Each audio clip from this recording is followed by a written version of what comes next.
All right, we've got a quorum. Let's go ahead and get started. We're a few minutes early, but we've got a long committee today. I appreciate everyone being here and kind of the special called General Fund Committee. So, Ms. Harper, if you'll call the roll, please. Representative Reynolds. Here. Representative Blackshire. Here. Representative Hall. Representative Bracy. Representative Easterbrook.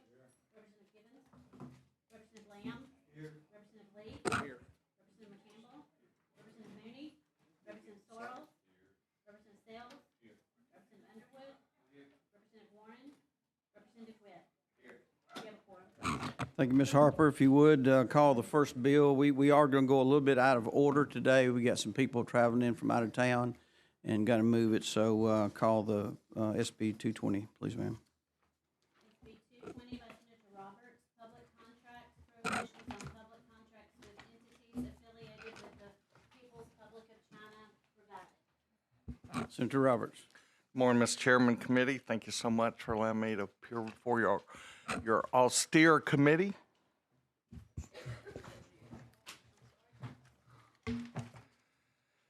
This is a bill that Senator Orr and others and I have worked on for an extended period of time after some briefings we received last year.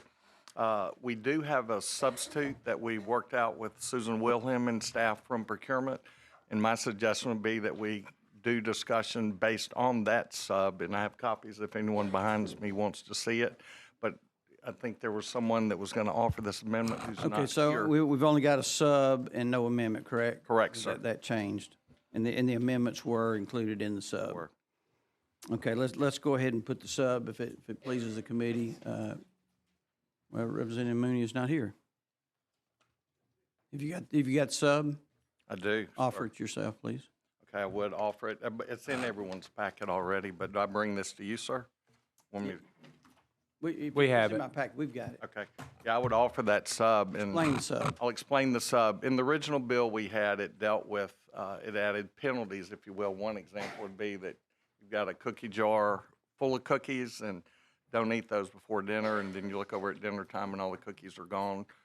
Would there be corporate punishment or not if that were children? In this case, it's not children, but it's the procurement staff around the state. So that's why we work with our procurement office and others throughout our state procurement system to come up with a way that would accomplish the objective. And so we worked out language on that and basically took out all the penalties of this. So the lists that are included in this bill are the two federal lists that will cover the gamut of what we're trying to stop being procured in Alabama in accordance with what the feds are doing nationally, and then have no penalty for a mistake other than the contract is voided. Okay, do I have a motion on the sub? Motion. Have a motion, second? Second. All in favor say aye. Aye. Opposed? Okay, the sub's on the floor. Thank you very much, committee.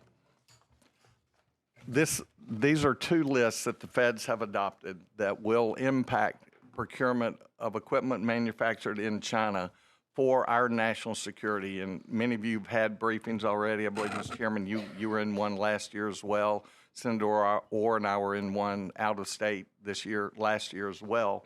And it's of great interest to the United States that we protect our homeland from our enemies, is the best way to put it. The Chinese people are not our enemies, but some of their companies are. And they are playing chess and we're playing checkers. So this is a defensive move, if you will, to ensure that our secure assets, especially our infrastructure in particular, are protected. So that's the bill, sir. Any questions from the members? Ms. Hall? Can you speak to a specific as it relates to this bill, what you're protecting? Yes, ma'am. In 2019, the feds authorized a bill called Rip and Replace, in that you had different parts of cell towers that were in use across our nation that were tracking every cell phone call made, especially as you see procurement of land close to our military installations now by China. We're not dealing with real estate in this bill at all, but it is for our homeland security that we are doing this. So same thing was here.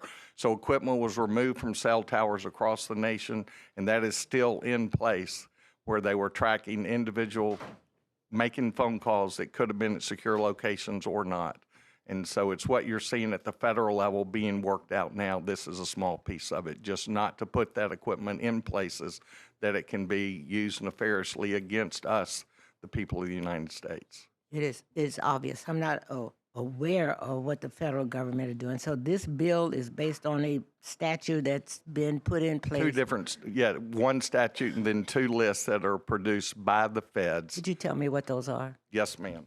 The first list is the Securities Act. It's implemented in 2019, last updated 2022, that lists the list, and then this is a Department of Defense list, and I'll be happy to provide a copy for it.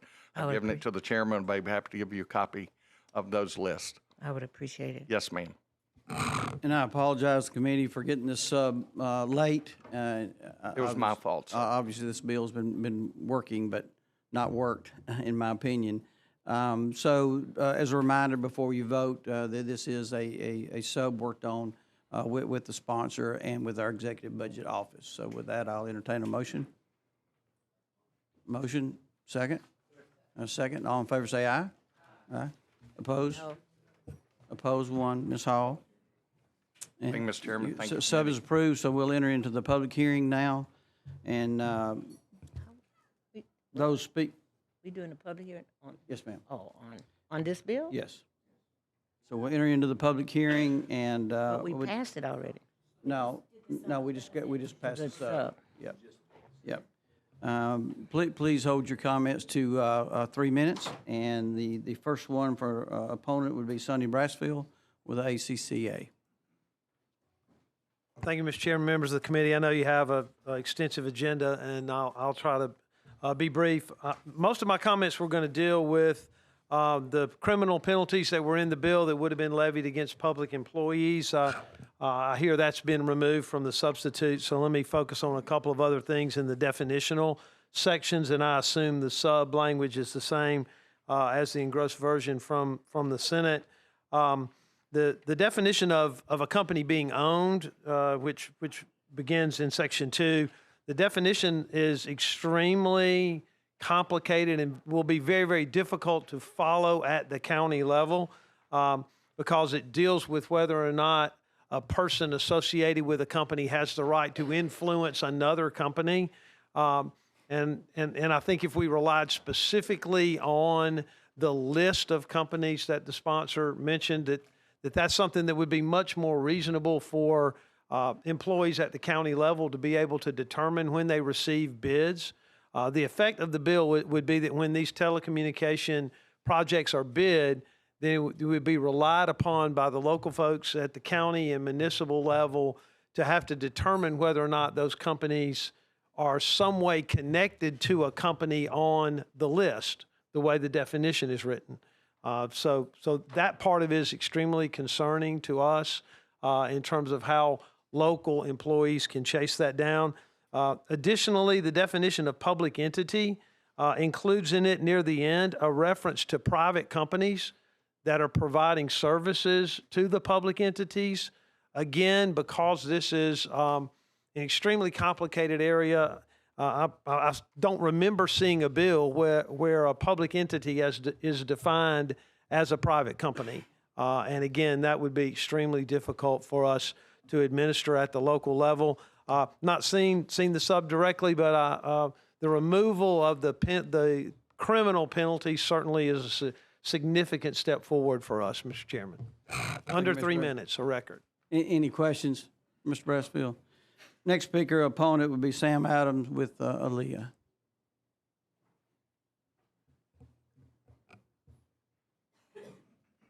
Welcome, sir. Good morning, Mr. Chairman, members. Thank you for your time today. I'm Sam Adams, the Director of Governmental Affairs at Aaliyah.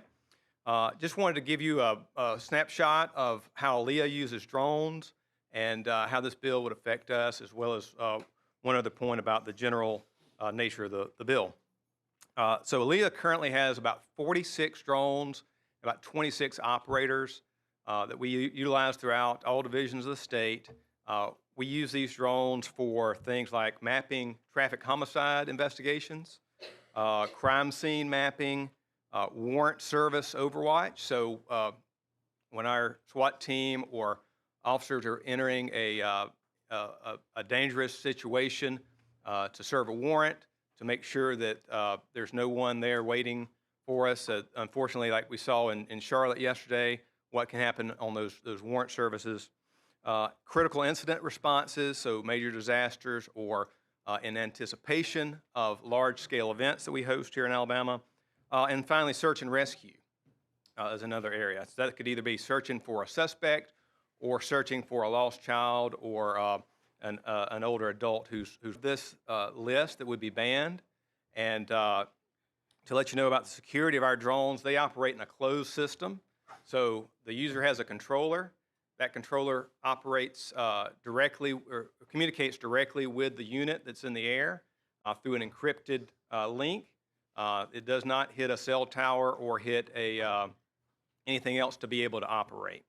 The photos and videos are stored on an SD card in that unit, and when it lands and the investigation's over, we take that that SD card and put it in put that information in our secure servers back at ALEA.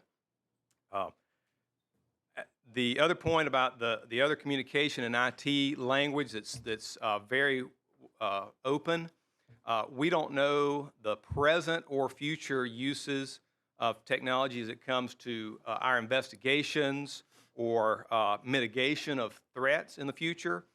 So we would hate to limit our ability to counter those threats, to investigate those threats by a very broad bill such as this. I'm happy to answer any questions that you have about how we use them and what this will mean for us. The last point I want to make, since y'all are the General Fund Committee, we spent the past 5 years about $250,000 building this highly successful drone unit. It would cost us about $3 million to replace that unit if we scrapped it. Thank you, Mr. Adams. Any questions, Mr. Adams? Thank you, sir.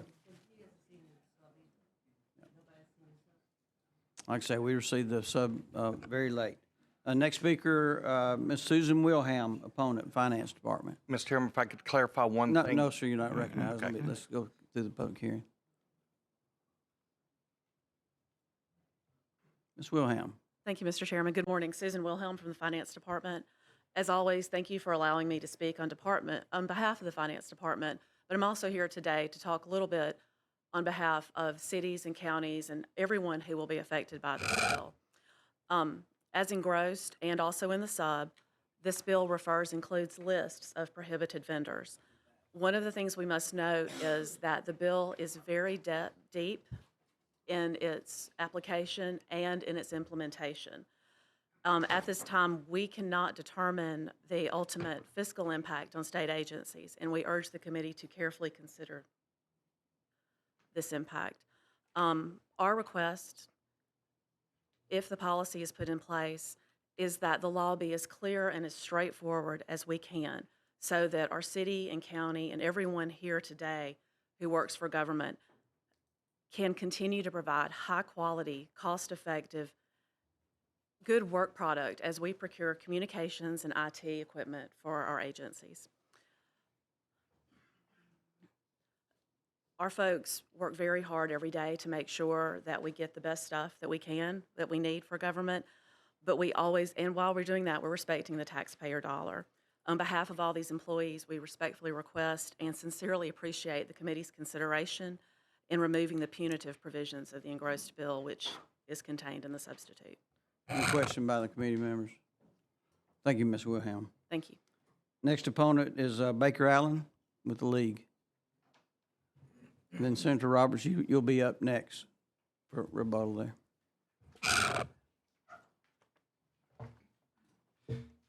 Good morning. My name is Baker Allen. I'm the Director of Policy and Research for the Alabama League of Municipalities. The League has several concerns on Senate Bill 220. SB 220 prohibits procurement from any company listed on the FCC's covered list or from Section 1260H of the National Defense Authorization Act. We had 3 original areas of concern. We were glad to see in the substitute that the penalties, which was a Class C felony, and a minimum of a $250,000 fine were removed in the sub. However, there's still a couple of areas of concern. The first being, there's a large amount of uncertainty around this bill. The fiscal note does not provide an estimated cost of the impact on this bill on local governments or on the procurement process. It's also unclear what the scope of the existing equipment that will be affected. While we have a list of the companies, we're not able to identify all the things that are currently being purchased that we'd have to seek other sources to provide to fill in that gap, such as law enforcement, fire, ambulance, and just general operations that will no longer be qualified under this list. Second is implementability. We're not aware of any other state that has tried to implement a ban or restriction such as this scope, so it's hard for us to model at the same time. When we pass laws, we can look to other states, see how we handle those procurement processes.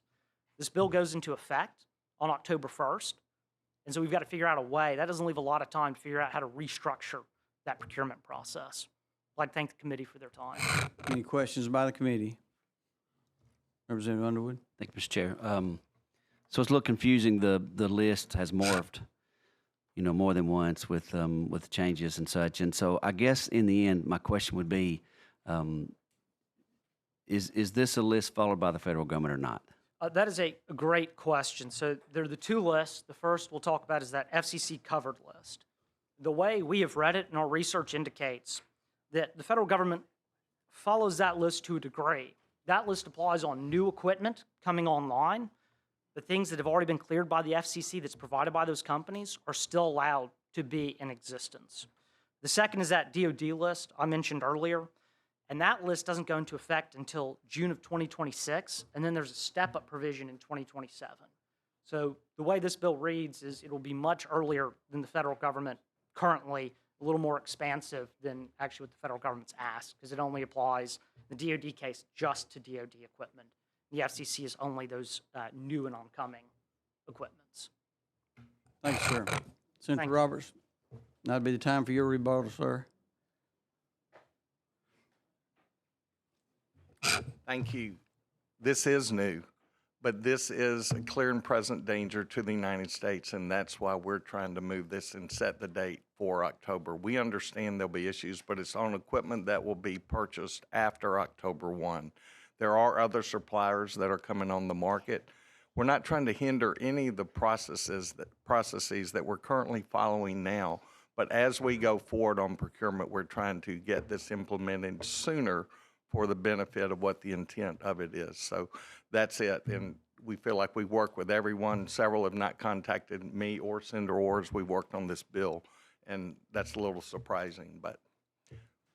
Any other questions? Ms. Hall? So it is your belief that, based on the issues there for opponents, that their concerns are not valid, or No, ma'am. I'm not saying their concerns are not valid. We think that the overarching need for what needs to be done somewhat overrides those concerns, is what I would say. Did I misunderstand that the when it goes into effect on the federal level, was that correct? That is 2026 for the Department of Defense, and 2027 as they move up, and there. The FCC list was started in 2019 and then is reviewed annually. It's somewhat like whack-a-mole. There might be a new supplier that's not currently listed on the list, then they ferret out what different actors are involved here, and then they will add them to the list periodically. That's why we needed a benchmark. And Ms. Wilhelm was very gracious to explain some of the procurement procedures to me, and that's why we went with just the list. We took out the parent and subs or others, so there's no fishing expedition that has to be done. If they're on the list, they're covered by this bill. If they're not on the list, they're not. Well, I'm always challenged when I get a sub that I have not had a chance to Yes, ma'am. go through and ask additional questions. Yes, So ma'am. thank you. Ms. Brooke? So this doesn't apply to any of the equipment and stuff that we already have in place? It's No, just sir. the It's on new going forward. purchases post beginning October 1 of 2024. Thank you. Any other questions? Thank you. We will not vote on this due to the public hearing. Thank you, Senator Roberts. Thank you, sir. Appreciate it. Next bill will also be a public hearing. Ms. Harper, if you'll call for it. Public investments to prohibit Board of Control of ERSA and TRSA from investing with restricted entities affiliated with Communist China military companies. Senator Jones. Thank you, Mr. Chairman, members of the committee. This bill requires that state pension funds divest from entities associated with the People's Republic of China. Chinese Communist Party, People's Liberation Army, and related Chinese companies that have been flagged by the government as security threats or human rights abusers. In doing so, these state pension funds would be both limiting exposure to these emerging and serious financial risks and also ensure that tax dollars are not flowing to authoritarian regimes that regularly violate human rights. So this would apply to the teachers' retirement system and the employees' retirement system, restrict investments in securities bonds, other financial instruments issued by entities that are on a number of federal watch lists, and those watch lists are compiled and maintained by these federal agencies. The state auditor would maintain and update the list here in Alabama, the list of restricted investments, and then it directs the board of the retirement systems to divest over time from these investments. So y'all are wondering, why is this necessary? Despite repeated warnings from the FBI and advisors to the largest U.S. federal retirement fund, the majority of public pensions remain invested in China and Hong Kong. Federal intelligence and law enforcement officials have warned that an aggressive communist government is engaged in widespread efforts to undermine the U.S. and the West, engage in intellectual property theft, industrial espionage, and try to corrupt U.S. institutions. So basically, every dollar that we invest in China supports an authoritarian regime that oppresses and jails its dissenters, locks up ethnic minorities, and uses its growing power to try to clamp down on free speech around the world. And we would join a number of other states who have done this, are in the process of doing so, including Georgia, Missouri, Indiana, Pennsylvania, and Florida. That's it in a nutshell. Happy to take any questions. Any question before we start the public hearing? Ms. Hall? Okay. Any other questions? Representative Mooney? Thank you, Senator. At the current time, do we have the knowledge of understanding our retirement system's investments to know whether or not there are companies of this type in which we have investments currently from either of these two funds? So I believe we are able to know that, and I know that you'll be hearing from them, from RSA here in a moment. My understanding is that they are attempting or believe that they are complying with this at the moment. Don't want to speak for them, but there's a philosophical disagreement with being regulated by the legislature. But my opinion is that philosophy should never stand in the way of doing the right thing. Thank you, Senator. Any other questions? Senator, does this just apply to the pension funds? Does it apply to anything else the state treasury invests in? My understanding is that, well, if there are, this one just applies to the retirement systems. But I mean, if there are those things that we are not aware of that are in the Treasury Department, we could look at adding those. Thank you. Thank you. We'll start the public hearing now, and I'll ask those that will speak to limit your comments to 3 minutes, and we'll begin with the proponents. Tom Rawlings, I believe that's State Shield. Correct me, sir, if I'm wrong.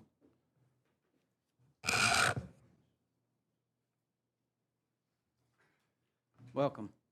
Thank you, Chairman Reynolds. My name is Tom Rawlings. I'm the policy director for a fairly new organization called State Shield. We have undertaken to make sure that our state leaders especially are more cognizant of the dangers that a resurgent and aggressive Chinese Communist Party represents the United States. And so we are very much in favor of this bill.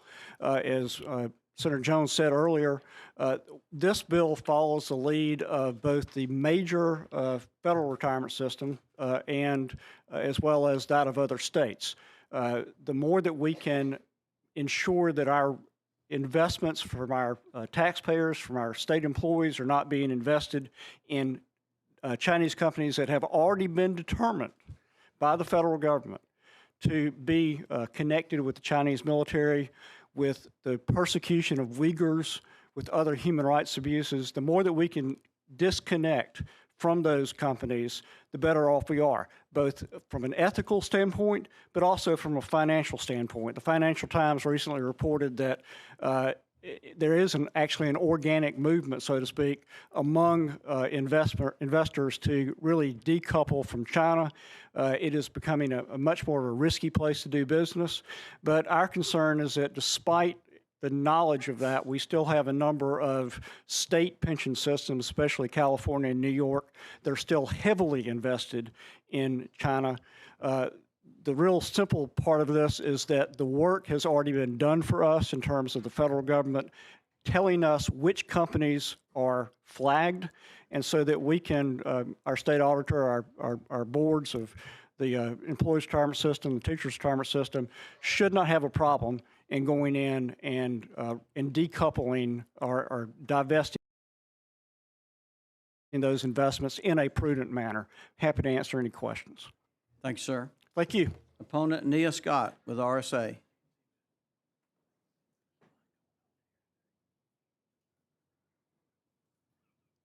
Thank you, Ms. Scott. Good morning, and thank y'all for letting me speak to y'all about this bill today. My name is Nia Scott. I'm the Legislative Counsel for the Retirement Systems of Alabama, and we are opposed to the legislation. As Senator Jones said, we do not currently invest in any of these Chinese companies that are on these federally restricted lists. The only investments that we would have that involve any Chinese companies are through our emerging market funds that are done through domestic exchange-traded funds. It's about 3% of our portfolio, and this is any emerging markets. And these funds are put together we don't get to pick, we want funds just without China or funds without Turkey or India. These are compiled domestically. And the exchange-traded funds have to comply with these federally restricted lists. To the extent that anything in this bill is broader than the federal restrictions, we would just have to divest completely from the emerging market funds.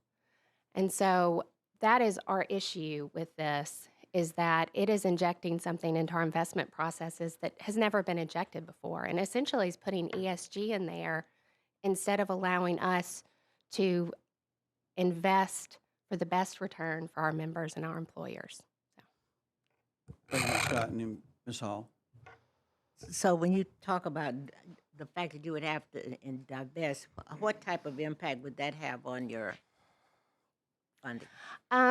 So it depends on the timing as to when we had to divest, because we would just have to get out of the emerging market securities and sell, depending on wherever the market was. It could be at a loss. It could be cost neutral, but then we would have to figure out another asset class to put that money in there. And so it would require a complete change in our investment policy, the funding policy and the investment policy that the board sets. Thank you. Any other questions? Representative Easterbrook. When you say funds, you're referring to mutual funds, correct? Exchange traded funds, yes. So not a particular company, Right, hundreds of them within a fund, or 1,000. I believe. Thank you, Ms. Scott. And due to the public hearing, we will not vote on this bill either. Senator Jones, do you have any final comments?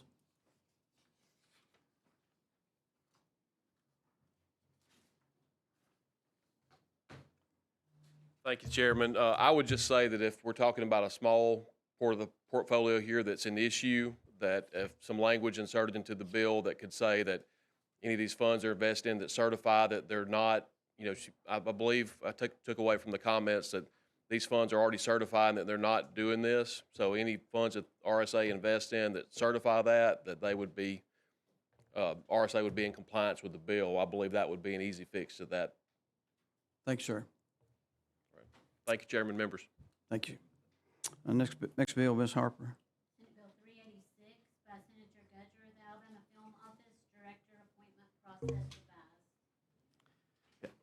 Representative Witt. Yeah, Mr. Chairman, thank you. I will be handling this for Senator Gudger, who is not here this morning. If you'll remember, Representative Keel had this bill we passed out 2 or 3 weeks ago, I think it was, but this bill requires that the Secretary and Department of Commerce appoint and establish the salary of the Director of the Alabama Film Office. Make a motion, give a favorable. Motion, second. All in favor, say aye. Aye. Opposed? Your bill receives a favorable report. Thank you. Thank you, Mr. Chairman. Much needed position. Glad to see we're doing a full-time focus on that. Next bill, Ms. Harper. Senate Bill 309 by Senator Livingston relating to sales tax to provide for the additional sales tax rate in ABC retail stores. Welcome, Leader. Good morning, Mr. Chairman and committee members. This is a pretty simple bill. I stumbled upon this when we were dealing with the ready-to-drink issues, or still dealing with the ready-to-drink issues, but ABC charges only 6% sales tax at their stores, whereas the store across the street is competing with them at the local rate. It may be 9, it may be 10%, wherever the local rate is at that. In my instance, in Scottsboro and Jackson County, that money would go to the school systems. That's the way the sales tax is written. This simply allows ABC to charge that existing rate, whatever the current rate is in that local market there. And ABC is favorable with this. I worked with Director Stewart on this, and board members are aware of that. Thanks, sir. Any questions? Representative Easterbrook? Do you know what's made up of the 6% rate that they currently charge? Because the state rate's 4%. The state does 4, and they split the other 2 between city and county. Thank you. Representative Wood, you have a question? No, I just move for a favorable report. I have a motion, second. All in favor say aye. Aye. Opposed? Your bill receives a favorable report. Thank you, committee Thanks, sir. members. Thank you. Next bill, Ms. Harper. Senate Bill 322 by Senator Chambliss, Department of Corrections, Deputy Commissioner for Prison Rehabilitation renamed. Number of deputy commissioners further provided for. Additional exempt and unclassified employees created. Additional joint prison oversight committee duties created. Welcome, Chairman Hill. Thank you, sir. I appreciate it very much.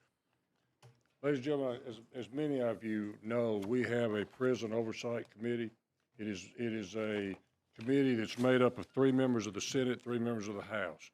The Senate members are Senator Chambliss, Roberts, and Singleton. The House members are Representatives Simpson, England, and myself. The purpose of this committee is oversight of our prisons. We are required to have public hearings. We had a public hearing back in December. The public hearing in December turned up several things, but one of them that we want to try to address in this bill is the fact that there is a need for communication between the families of the inmates and the system itself, and that was obviously in our public hearing was sorely lacking. So, what this bill does, what Senate Bill 322 does, is allow the commissioner of the Department of Corrections to employ certain exempt employees. That would be individuals that are not in our state system. They are outside of the system. These individuals can be both individuals who would administer operations or management of the system, but it also would be individuals that act as constituent services individuals who would communicate with the families of the inmates at the time that they needed to be communicated with, and would also give those families individuals to whom they could talk if they had a question about what's going on with their particular loved one in that facility. This bill also, I've got an amendment to it. This bill also set up a board of family members, and we're going to ask that be stricken. But that, in essence, folks, So you're entering into the sub now. Yes, So let's well, put the in the sub on the amendment, table. yes, sir. Yes, sir. In the amendment, yes, sir. Do you want me to talk about the amendments? Yes, Mr. sir. Chairman? Okay. Ladies and gentlemen, here's what the amendments do. The amendment in the original bill required the appointment of these exempt employees, of which there could be up to about 29. This says he may do that or may not do that. So it gives the commissioner some flexibility to do this. The bill also sunset. The amendment removes the sunset part of this, and the bill initially set up a committee of individuals who are family members of those folks in prison, and this removes that. So, Chairman Hill, I show a sub. Are we amending the sub? no, sir. Okay, you do not have a sub. Okay, it's 2 amendments.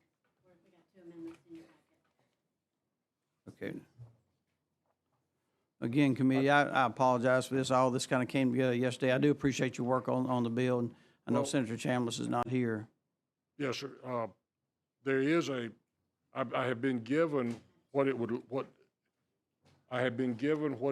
like if you took those amendments, which I guess would be a sub. I could certainly, I've got it, and I've just talked to you Okay, about so it. you just described one amendment. So Yes, sir. Is there any questions by the committee? Representative Mooney. It's very confusing, because I'm sure you realize it's not your fault and it's not your bill, and I haven't had an opportunity to handle it. But as I read and was thinking about some of the things I was thinking about amendments, it seems that there was a study, a prison oversight study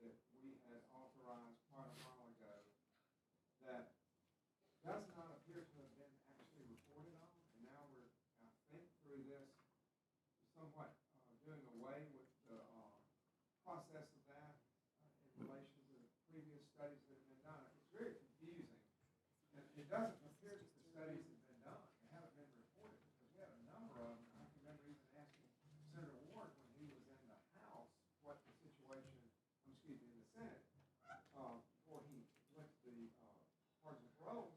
Where are we on these reports? He said we haven't received them yet. I can't answer that. And I know, I figured you couldn't. No, I haven't. But I don't want to get into the record that we're talking about doing all of this to take care of prisoners' families and needs there, and I understand needs of that type. But I would add, as I have in previous meetings, speak to the needs of those people who have been harmed by our prison system. We need to think about, I think, the position of looking at the restitution and things that needs to be done for crime victims. So I mean, I don't know. It just seems like we're going after this, and I know some money, additional money, has been put into crime victim stuff this time. So I'm just trying to understand why there's such a push on this while we are still have not until this year gotten to the point where we're really helping the crime victims with their funds and what's going on there. I'm not sure I would agree with that. We're just now getting into helping crime victims. They are at the table every time this comes about. So that's true. But what? Okay, let's go back to Chairman Hill. Let's adopt the amendment. Do I have a motion to adopt the amendment? The two-page one is the first one. In the Ma'am? packet. The two-page amendment would be the first one. Yes, ma'am. It's the only one okay, I'm sorry. Yes, the only one I've got. All the members have that? Again, we just received this yesterday. One we received this morning.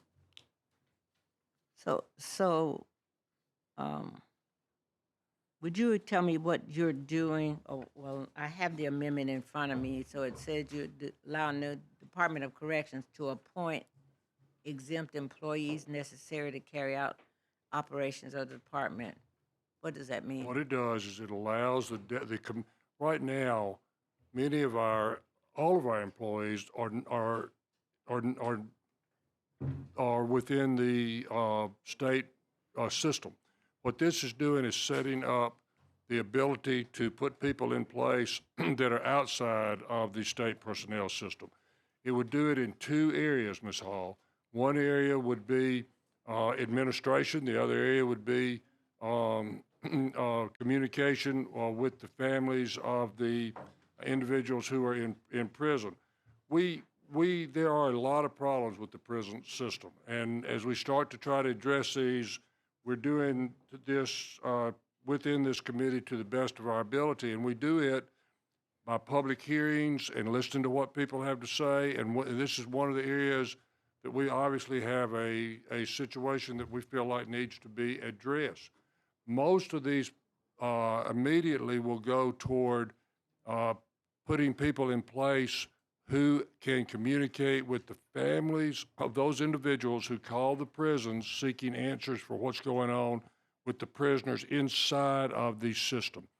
It sets up those folks and a liaison with our Prison Oversight Committee so that some of those questions can be answered. Now, another thing that we do in here is allow for the commissioner, giving the commissioner some flexibility to employ non-exempt individuals who would answer only to the commissioner as far as operations and control. I guess the easiest way to put it is like this, Ms. Hall. If you're a teacher and you become a principal, you're not tenured. You're not tenured. So you're a principal. So we have individuals within our system who are part of the employee process, and we feel like it would be better if some of these folks answered solely to the commissioner, not to the state employee board. I understand what you're saying. I certainly am supportive of us doing anything that we can to address the issues as it relates to our prisons, based on the type of information that I receive, and many times feel that it has not been acted upon. So I certainly support that. My challenge is trying to go from what you've given to us, these amendments, and making sure that I am clear on exactly what we're doing. Thank you. Yes, ma'am, sure. And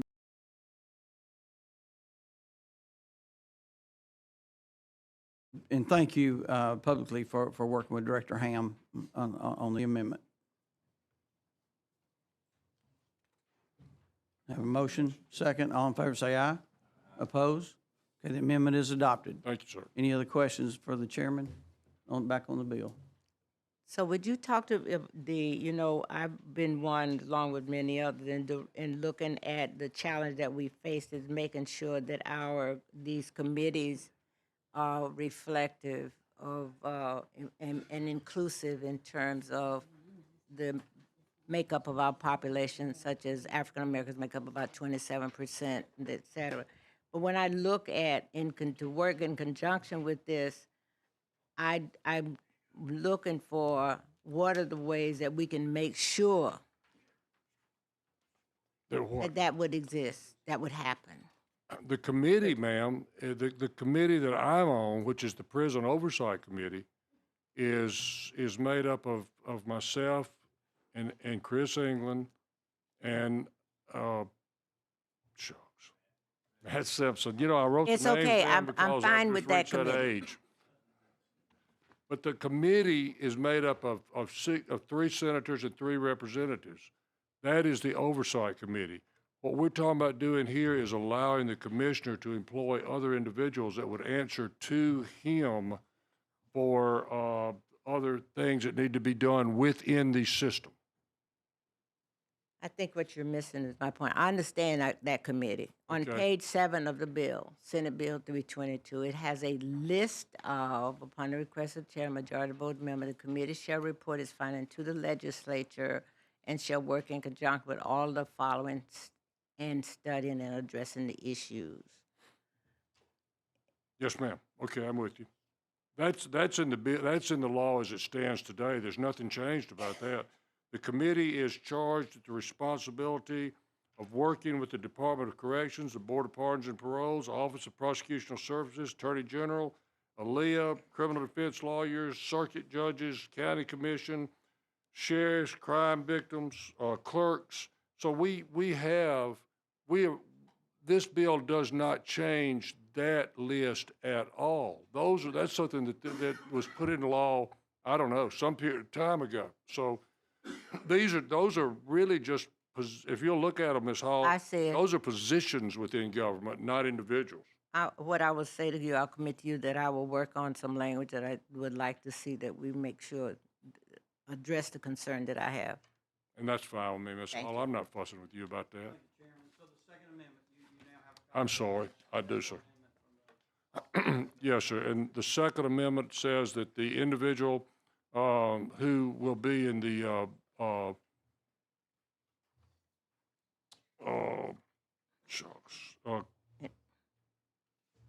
the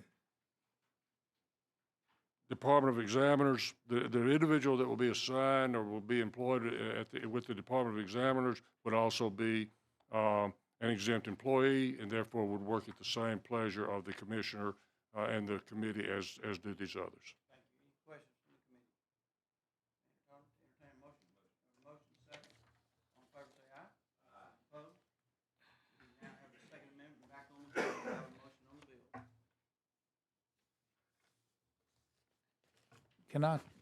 Mr. Chairman, may I ask a question? Sorry I walked in a minute late and had another engagement I had to make as well. Now, the ultimate goal here is to maybe respond quicker? Yes, sir. Is that what I'm reading and seeing? Respond quicker, And accurate. respond more accurately, Okay. to get information to people who seek it. Right. And it is information that I think we would all It's want if we had deserving. a family member in prison. We Right. would want this information. We want that information to be disseminated. That's the And way I that was read it. one of the big complaints, Mr. Lee, that when we had this public hearing, that the individuals had, they could not get information out of our prison system, and they should be able to do so. Move for a favorable report. Aye. Thank you, sir. I appreciate it. Senate Bill 60 by Senator Orr, Ports Inland Facilities, $5 million of additional motor fuel tax levied by Act 2019-2 transferred from Rebuild Alabama Fund to ADECA, create inland port and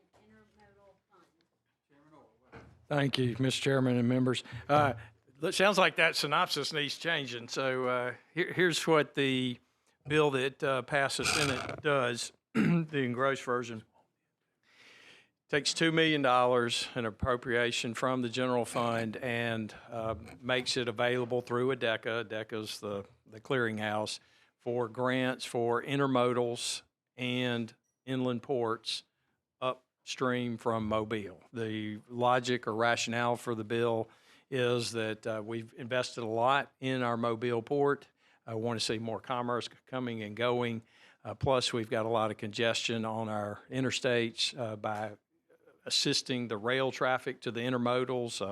Montgomery even has one here new, Birmingham, Huntsville, other places in the state, perhaps more through rail, and then using the barges through the rivers of the state throughout that network, facilitating and helping those inland ports to improve their commercial goings and comings. So it's not just imports, it's exports, and it certainly helps in other states like South Carolina, Georgia, other places have large inland ports that they've used to the success of Charleston, Savannah, and I can just go on up the list, up the East Coast of ports that have been helped in-state, upstream by legislation like this. Question? Have a favor? Second, all in favor, say aye. Opposed? Your bill receives a favorable report. Thank you, Mr. Thanks, sir. Chairman, and have fun with the general fund. Yes, sir. Ms. Harper, let's call SB 191. I see Senator Gavin in the back.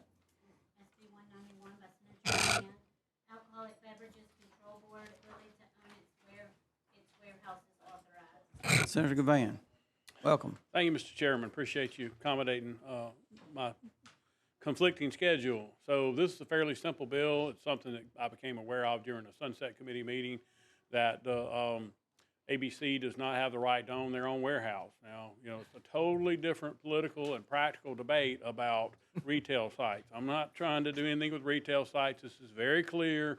It's only on warehouses. So I'll be happy to answer any questions anyone has on this. Representative Mooney. Is this going to do anything to bring down the costs that ABC charges the public? I think it's a question of whether it makes more financial sense for the ABC to own their warehouses as opposed to lease them, and gives them more flexibility. As far as what it does to the public, I don't know that that's going to trickle through. That's the reason I was asking if there was a cost-benefit analysis that shows what effect it would have. I think it just gives them the power to and the ability to do that. Another option, Representative Mooney, would be, they would be able to do a lease and maybe make that their financing mechanism, and yet have the option to purchase at the end of a lease, right, which you see with a lot of IDB leases and things of that nature. They don't have that power right now. Current leases increase every year is basically what I'm seeing. Any other questions by the committee? We have a motion, second. All in favor, say aye. Aye. Your bill receives a favorable report. Thank you very much. All right, Ms. Harper, I will now turn the chair over to Representative Blackshear. All right, Ms. Harper, call the next bill, please. Senate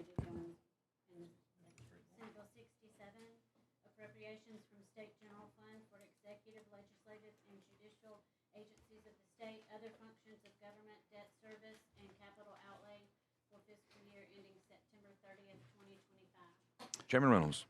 Thank you, Ms. Harper. Thank you, Chairman. I think everybody on the committee received the budget and the supplemental yesterday with attached spreadsheets. Appreciate those that came by this morning just to meet and have questions about it. I hope everyone had time to review it in detail. I did want to comment, first of all, because I want this committee to find comfort in where we are with some additional revenue that I'll be asking you to approve today. As you recall, we ended the 2023 budget last year. We had a surplus of about 16.6% over our 2022 numbers. That translated to about $461 million. And then, of course, as you recall, we put a supplemental, a conditional appropriation of $100 million to our construction of the prison.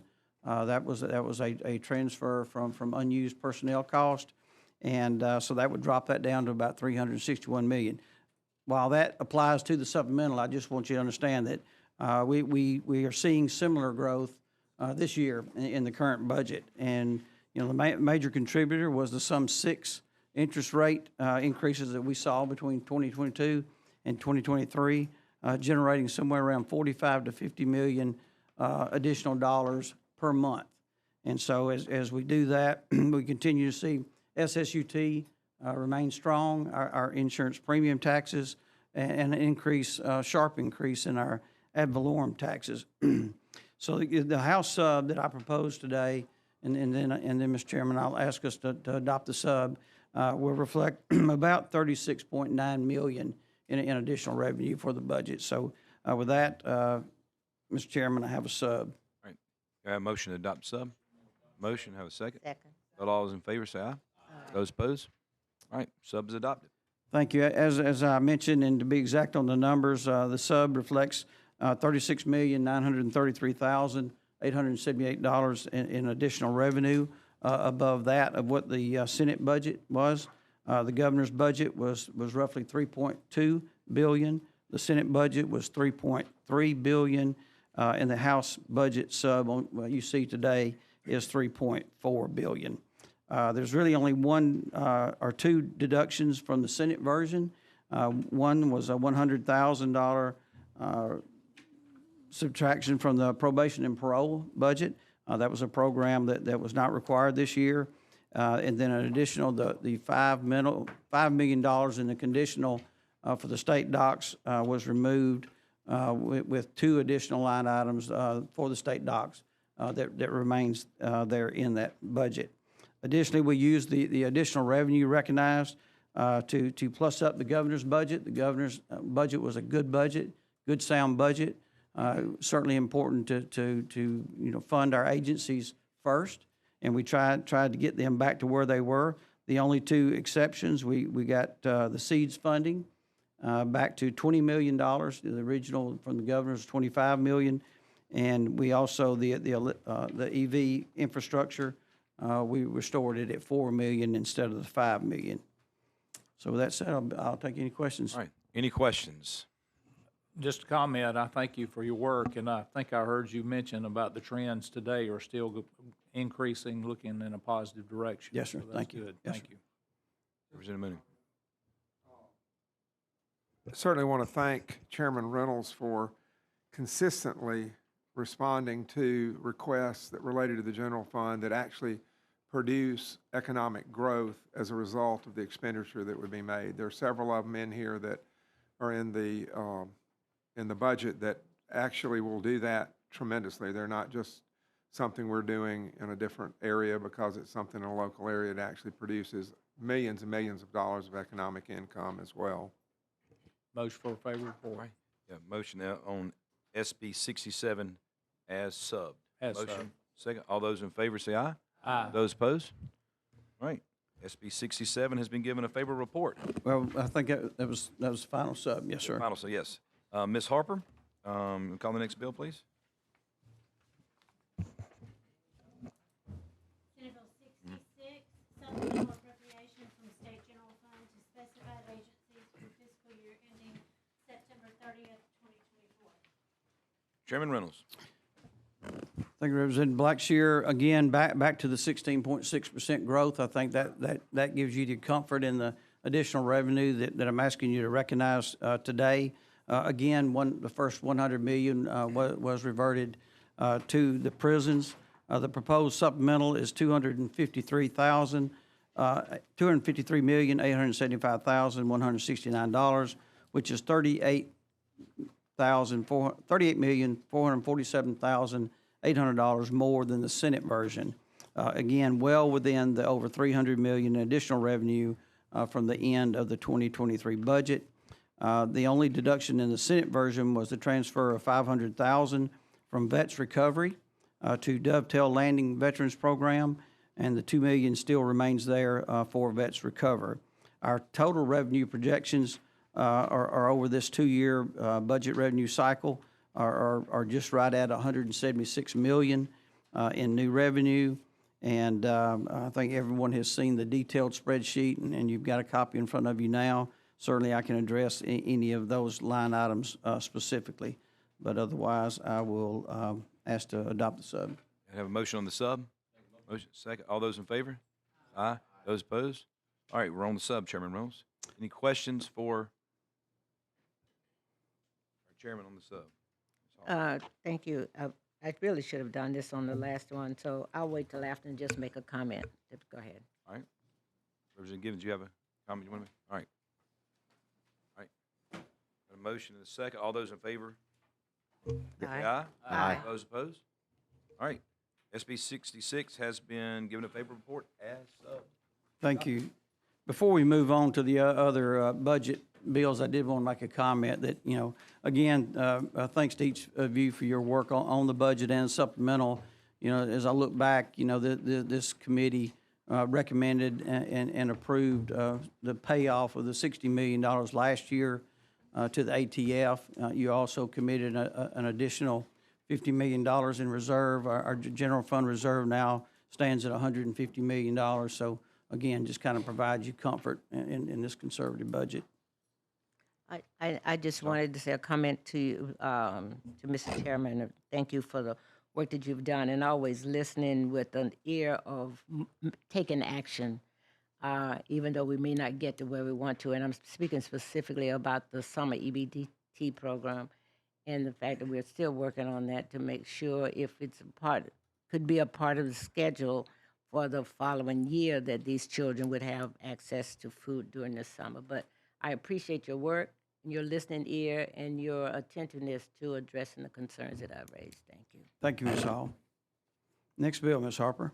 Senate Bill 68, state employees' cost of living increase for fiscal year beginning October 1, 2024. Ms. Hall. What am I? What Cost of living. I'm sorry. I'm so much appreciating you. I forgot I have a bill. I appreciate that. I moved we get a bill of favor report. Now I can't find it. Senate House bill. Okay.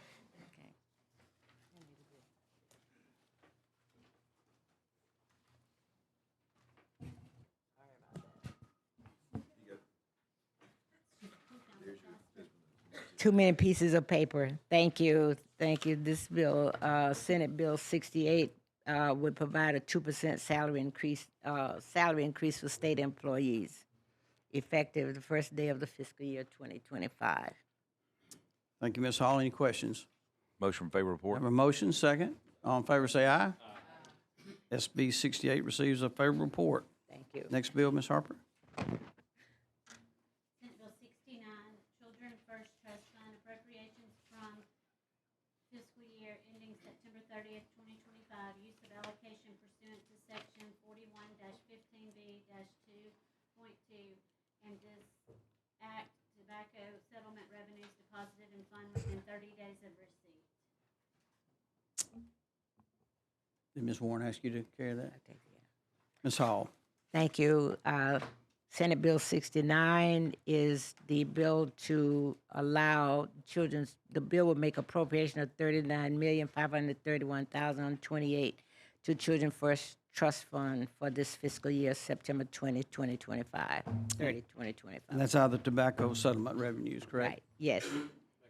Have a motion, second. All in favor, say aye. Opposed? SB 69 receives a favorable report. Final bill, Ms. Senate Bill 70, Coalition Against Domestic Violence Appropriation Operations Plan and Audited Financial Statement Required Quarterly and End-of-Year Reports Required. Ms. Hall, you're recognized. Wait a minute.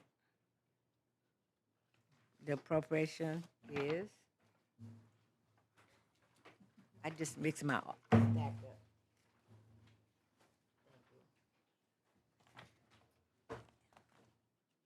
Thank you. This bill makes an appropriation of $169,633 from the general fund to the Coalition Against Domestic Violence for fiscal year September 30, 2025. Thank you, Ms. Howell. Enter a motion, second. All in favor, say aye. Opposed? SB 70 receives a favorable report. Thank you. I don't think I've missed anything. Any other comments? Again, thank you, committee, for all your hard work and what you do, and we'll have briefings of both caucuses tomorrow, and anticipate being on the calendar on Thursday. Thank you. We're adjourned.